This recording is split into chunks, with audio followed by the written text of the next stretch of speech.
Welcome to another episode of Day Dot Sports. It has been another long weekend of successful sporting achievements for the nation of Australia. Also a long weekend for myself, a couple of big nights out. So Friday night, I think, where was I? I went to the casino, the new casino here in Brisbane. It is unreal. Absolute maze of a place for a mate's graduation. Just finished up as a firefighter. So managed to make him a personalised firefighter calendar. So you can imagine what that would look like.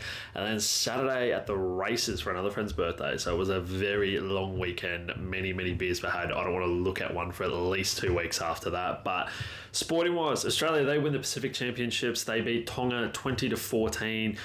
Could have swore it was a Tonga home game by looking at that. On the screen, it was just a sea of red at CommBank. I swear we had all of about 5 supporters there. It was insane, the turnout that Tonga had. It was a great game. About as close as I thought. Did have the Aussies to win 13 plus, but Tonga, they were well and truly in it. A few times, Aussies definitely could have run away with it. We were unlucky not to pick up a few tries, a few disallowed, a few drop balls, whatever else that might have happened. But yeah, it was pretty wild. The Hammer, he is just a freak. Scored our first try. Some of the different plays, little tap-ons, passes, everything, just the support plays. He's a monster. He's a cheat code to have out there. That left-hand side just pillaged and plundered. It was amazing. It was a good watch. Very entertaining game. Tommy Dearden and Tommy Turbo, they're broken. They are up for it. They tore it up.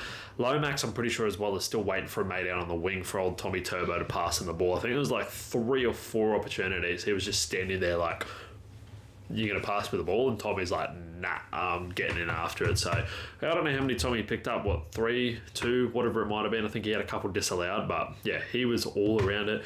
And Tommy Dearden, what a freak. I'm so glad he's a Queenslander. The way that he played, I've said it so many times, he is just built for the big games, and he proves it time and time again. His show and go is one of the best out there. He's got a bit of Ken Munster about it, just the old fucking see you later. Love to see it from Dearden. Some people reckon that Munster might be a little bit tricky for him to pick up that jersey again. I wouldn't maybe go that far, but I think we're in safe hands moving forward, both for Queensland and Australia, with Tommy Dearden out there. And Tommy Turbo, amazing. People are saying he should go into centre. I think fullback's definitely a spot for him, but you wouldn't even know that he had the amount of injuries he's had, not only over multiple seasons, but even towards the end of this season. It's unreal the way that he's playing. Another one as well that stood out for me, Harry Grant. I thought he was outstanding. Just, unreal. Like, the whole Australian team just played so good. But, yeah, those were definitely some shining lights in there. And then for Tonga, they just stood up massively. Like I said, Adam Fanua-Blake, he's unreal. I'm so envious of the Sharks picking him up. Alisa Katoa and Ola Kawatu, they were just spectacular as well. Katoa in particular, like some of the plays he was coming up with, just a part of everything, scored a beat by himself.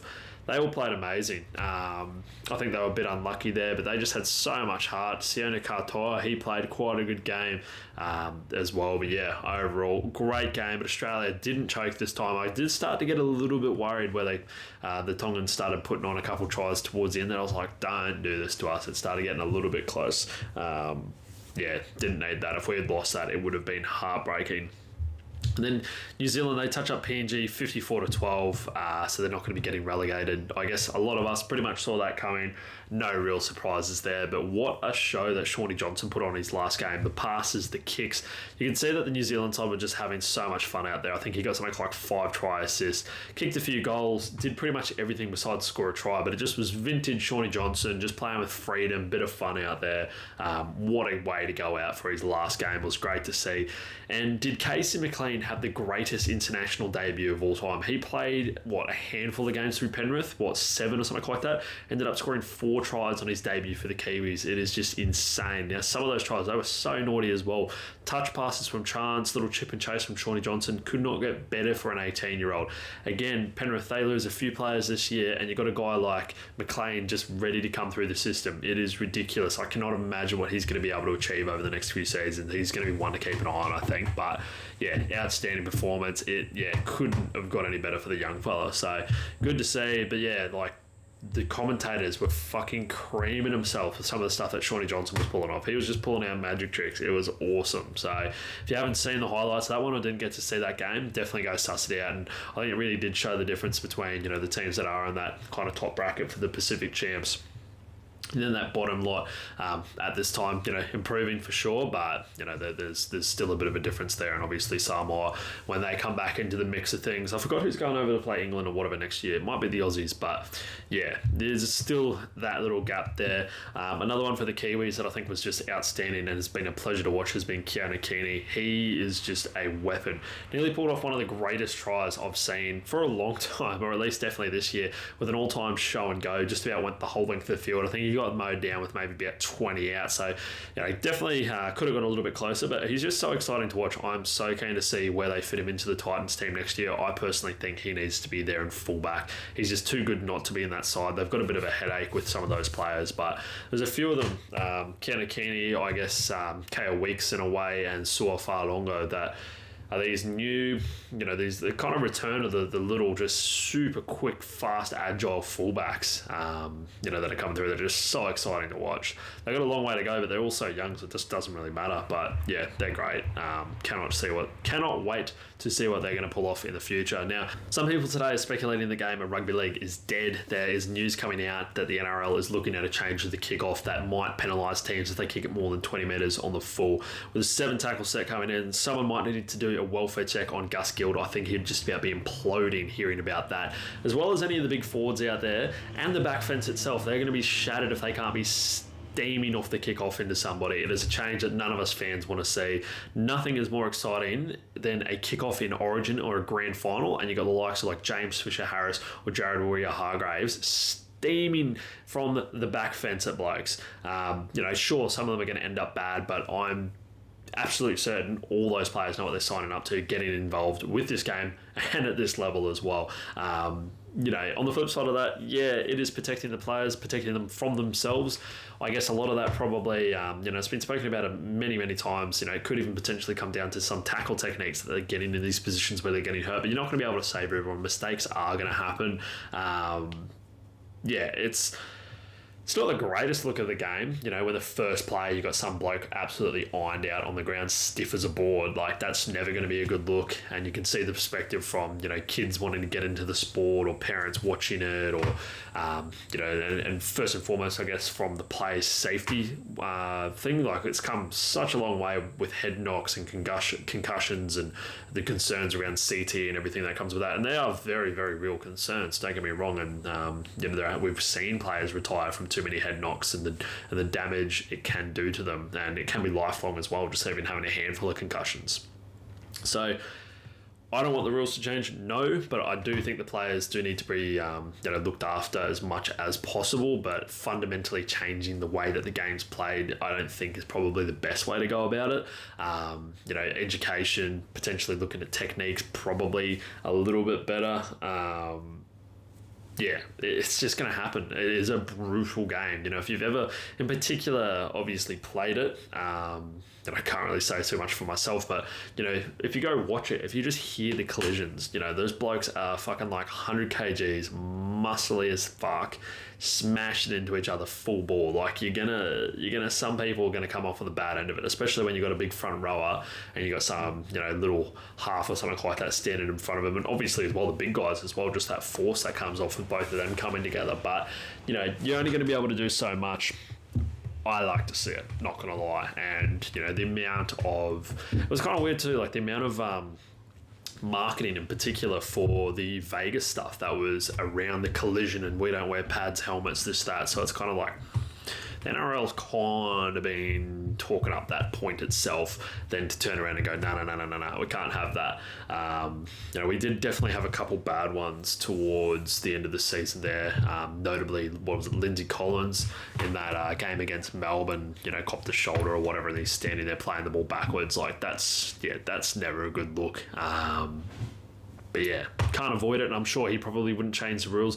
I was watching the highlights again of the Australia-Tonga game, and you got Adam Fanua-Blake just steaming in from the back fence, and you're just like, yes, this is great. And, nothing came out of it. It was all sweet. So it'll be interesting to see what happens. I've also seen some other stuff saying that there aren't going to be any changes, but there will be uproar if there are changes. But I just don't understand. Like, every single time there's a small little change, people just go, oh, the game's gone soft or this, that, and everything else. And it's like, yeah, shut up. Like, you're going to still watch the game. You're still going to support your team. You're still going to go for it. Like, it doesn't matter how many changes. Like, you would basically have to become touch football for you to lose fans. You're not going to stop watching the game if they change the kickoff. Like, that's, yes, it is, again, part of the fundamentals that make rugby league, but I don't think it's going to change for anyone. Not that drastically that, oh, no, I'm just not going to watch it anymore. So people that get on their real, like, massive high horse about it, I find a little bit weird. You know, we've seen it time and time again. People adapt to the changes, adapt to the rules, and the game keeps going. And, you know, arguably you've got the best form of rugby league exactly how it is now, and that has been some, you know, some of those little changes. So, you know, they're trying to make a particular product and I guess a particular game. So we'll see how that all goes. But yeah, to some, the game of rugby league died today. So a little bit unlucky there. Some other stuff going around in sport. The fat stacks that Joseph Suaalii is on is, obviously doing the job. I had a little squiz at the highlights for that rugby union game, just to see how he went against England. It's been a while since we've had such, I guess, a significant player go over to another code and give it a bit of a go. I guess we had Roger Tuivasa-Sheck, but, you know, maybe not quite to the same, just thrown up there. You know, going from playing union, in his high school days to making a debut in a test for the Wallabies is pretty insane. But it looked like he killed it in his first game at that level, landed himself man of the match, which is just wild. You know, it'd be interesting to see how many times that has really happened. The amount of people that have either sussed out the game or even watched the game just because Joseph Suaalii was playing would be massive. So yeah, they've kind of achieved what they're looking for there. And outside of that, I couldn't really care too much about union. Can't say I've really ever really followed it or watched anything, but I hope he kills it. No doubt that he will. It'd be really, really hilarious if he ended up just being one of the top tier players, and we showed that even our rugby league players play union better than the union players. That would really hurt him a little bit, but yeah, so be interested to see how that experiment goes. And then there's whispers of him potentially coming back to rugby league for like a year in 2026. So yeah, who knows? I guess we'll find out what happens there. But yeah, good on him. He's got plenty of support from all the players, and a lot of people are getting behind him. And, you know, if he's got the ability to play both and make an absolute killing while doing it at 21 years age, he can always come back. So yeah, happy days for him. Go do whatever, Last little thing there, some punch-ons happening this weekend. We got UFC 309. I'm just going to chat about the co-main and the main because they are some wild fights. We're getting the rematch that we didn't know we ever wanted or that we thought we'd ever see again with Charles Oliveira and Michael Chandler going at it. They fought back in 2021 with Charles knocking Chandler out in the second. It was pretty competitive. It was a fun watch up until then, but yeah, Charles was just built different when he started coming out with that platinum hair. Chandler's always going to be a little bit scary. Both of them have had a little bit of a time off, more so Chandler. He's been waiting out for that Conor McGregor fight that just kind of never happened. But yeah, Charles has all the tools in the book to get that win again. I think we are going to see a very similar fight. Chandler is explosive and always dangerous. But yeah, I think he's going to be relying a lot on his explosive power to get through. I think Charles has him covered everywhere else. I think particularly striking, submissions. Chandler is a pretty handy wrestler, but you don't obviously want to go to the ground with Charles. He's just way too slick down there. If they stand on the feet, Charles has got some pretty good power. Great boxing. Muay Thai is exceptional. So yeah, might not be super great for Chandler. Has been some time. They've both obviously got 3-4 years on them now, but yeah, we'll see how it goes. And then in the main event, we've got Jon Jones versus Stipe Miocic. You've got arguably the greatest fighter of all time to ever do it in Jon Jones versus the greatest heavyweight to ever do it in Stipe. I think Jon is going to get this one done by round 2, either TK or submission. I think he's going to finish Stipe. I love Stipe. I've always been a massive Stipe fan, but Jon is just a freak, and we saw that, I think, a little bit of a reminder when he came out against Cyril Gane and just finished him in the first round. Just made it look effortless. I don't think there's really going to be many people that are going to challenge Jon.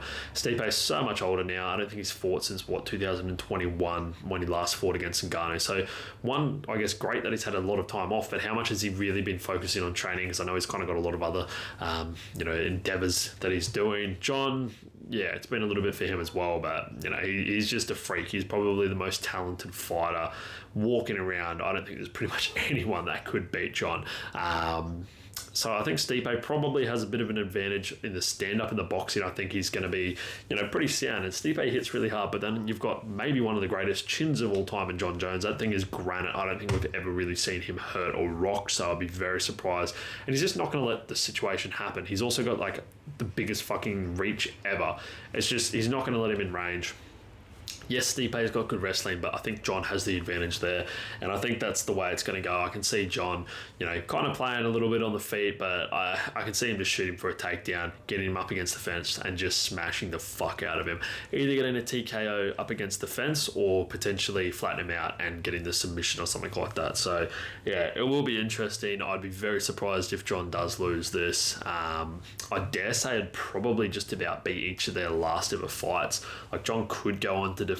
I guess the fight after that, really, it could be the biggest fight ever, would be Jon Jones versus Alex Pereira at heavyweight. That would just be insane. But there's no way you can deny Tommy Aspinall, a shot at he's essentially like the champ. He's defended the interim belt. It's a very bizarre situation. It'd be unfortunate for him. But at the same time, I think Tommy Aspinall has a very long time ahead of him. I don't think anyone's going to be getting in his way after, if they had that Alex fight. Then you can always have Alex versus Tom. It kind of all works out. I think he'll be okay. But yeah, plenty still coming up. But the rugby league season is officially over. It was really weird seeing the stuff from, I think it was Fox League being like, 2024 season is done and dusted.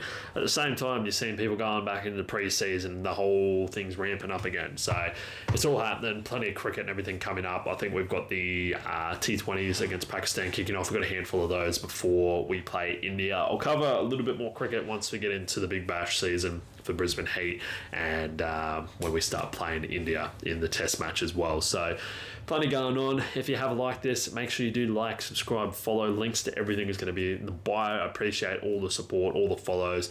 Let me know your thoughts on everything that I've had a chat about today, and I'll catch you guys next time. Have a good one.